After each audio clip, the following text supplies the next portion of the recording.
আপোষহীনতায় তিনি, আপোষেও তিনি। বাংলাদেশের রাজনীতিতে তিনি এক নিঃসঙ্গ শেরপা।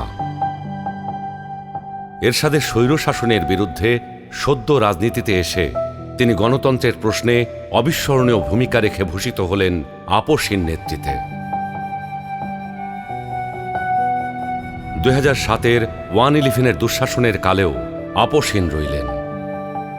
নিজের এবং সন্তানদের নিরাপদ জীবনের প্রতিশ্রুতির বিনিময়ে গণতন্ত্রহীনতাকে মেনে নিলেন না।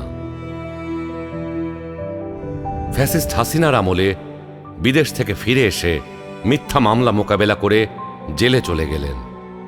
তবুও আধিপত্যবাদী রাজনীতির সাথে আপোষ করলেন না, হয়ে উঠলেন ফ্যাসিস্ট শাসন বিরোধী লড়াইয়ের অনন্ত প্রেরণা। তবে কি তিনি কখনোই আপোষ করেননি? অবশ্যই করেছেন। দেশের বৃহত্তর স্বার্থে অনেক গুরুত্বপূর্ণ মুহূর্তে উনি এমন সব বিষয়ে আপোষ করেছেন যেটা না করলে কেবল গণতন্ত্র নয়, বাংলাদেশের স্বাধীনতা সার্বভৌমত্বই বিপন্ন হয়ে পড়ত। 91 সালে তার পছন্দের প্রেসিডেন্সিয়াল পদ্ধতি ছেড়ে সংসদীয় পদ্ধতিতে চলে গেলেন বৃহত্তর রাজনৈতিক সমঝোতার স্বার্থে।